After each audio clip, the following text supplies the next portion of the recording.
খলিলপুর। এটা শুধু একটি গ্রামের নাম নয়, বরং সময়ের ভাঁজে লুকিয়ে থাকা এক জীবন্ত গল্প, যা প্রতিদিন নতুন করে লেখা হয় মানুষের জীবন, সংগ্রাম আর ছোট ছোট সুখ দুঃখের রঙে। দেবিদ্বার উপজেলার ফতেহাবাদ ইউনিয়নের অন্তর্গত এই গ্রামটি যেন এক নীরব কবিতা, যেখানে প্রতিটি সকাল, প্রতিটি পথ আর প্রতিটি মানুষের চলার মাঝে লুকিয়ে আছে অগণিত গল্প। খলিলপুরে সকাল শুরু হয় এক শান্ত অথচ প্রাণবন্ত পরিবেশে।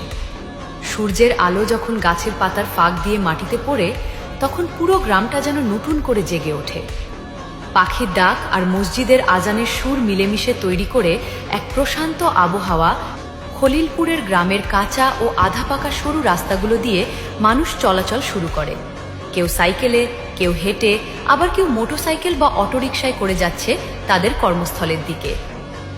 স্থানীয় বাজারে তখন জমে ওঠে ব্যস্ততা। দোকানিরা একে একে দোকান খুলছে, চায়ের কেটলিতে ধোঁয়া উঠছে, মুদি দোকানে পণ্য সাজানো হচ্ছে, আর সবজির দোকানে রঙিন সবজির সমাহার। চায়ের দোকানে বসে মানুষজন গল্প করছে, খবর নিচ্ছে একে অপরের, আর সেই আড্ডাই যেন গ্রাম জীবনের এক বিশেষ অংশ। খলিলপুরের মানুষের জীবন পরিশ্রমে ভরা। কেউ মাঠে কাজ করছে, কেউ 6 মিলে গাছ কাটার কাজে ব্যস্ত, আবার কেউ দিনমজুর হিসেবে বিভিন্ন জায়গায় শ্রম দিয়ে জীবিকা নির্বাহ করছে। এই পরিশ্রমী মানুষগুলোর ঘামেই গড়ে ওঠে গ্রামের প্রতিটি দিন, আর সেই পরিশ্রমেই লুকিয়ে আছে তাদের স্বপ্ন আর আশা। এই গ্রামের পাশ দিয়ে বয়ে যাওয়া গোমতী নদী যেন খলিলপুরের প্রাণ। নদীর পানি ধীরে ধীরে বয়ে চলে, কখনো শান্ত, কখনো একটু ঢেউ খেলানো। নদীর দুই পাড় জুড়ে সবুজের সমারোহ, আর হালকা বাতাসে ভেসে আসে এক প্রশান্তির অনুভূতি। নদীর পাড়েও দেখা যায় অন্যরকম এক জীবনচিত্র। নদীর পানিতে কৃষকেরা তাদের জমিতে সোনার ফসল ফলায়, এবং জেলেরা নৌকা এবং জাল নিয়ে নদীতে নামে মাছ ধরার আশায়। তাদের ধৈর্য আর পরিশ্রম নদীর স্রোতের মতোই অবিরাম। নদীর উপর দাঁড়িয়ে আছে একটি সেতু, যা খলিলপুরকে দেবিদ্বার উপজেলার সাথে দৃঢ়ভাবে যুক্ত করেছে।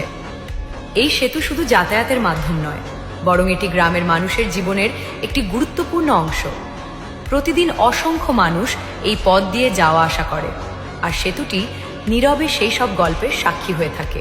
গ্রামের শিক্ষা ব্যবস্থাও এখানে গুরুত্বপূর্ণ ভূমিকা রাখছে। স্কুল এবং মাদ্রাসা ঘিরে প্রতিদিন জমে ওঠে শিশুদের কোলাহল। বই হাতে তাদের স্কুলে বা মাদ্রাসা যাওয়া, ক্লাস শেষে দৌড়ে বের হওয়া, সব কিছুতেই আছে এক নির্ভেজাল আনন্দ।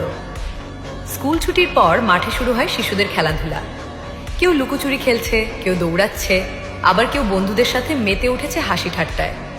আর মাঠের একপাশে জমে ওঠে ফুটবল খেলা। ছোট বড় সবাই মিলে খেলছে, কারো পায়ে জুতা নেই, তবুও খেলার আনন্দে কোনো কমতি নেই। গোল হলে চারপাশে ভেসে আসে উল্লাসের শব্দ, যা পুরো গ্রামকে করে তোলে আরও প্রাণবন্ত।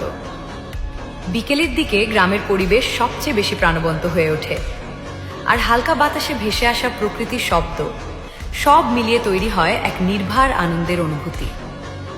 দূরে নদীর ওপর দাঁড়িয়ে থাকা সেতুটি যেন নীরবে সবকিছু দেখছে, মানুষের যাওয়া আসা, দিনের ব্যস্ততা আর জীবনের চলমান গল্প। দিনের শেষে যখন সূর্য পশ্চিম আকাশে লালচে আভা ছড়িয়ে দেয়, তখন খলিলপুর ধীরে ধীরে ঢেকে যায় এক নরম নীরবতায়।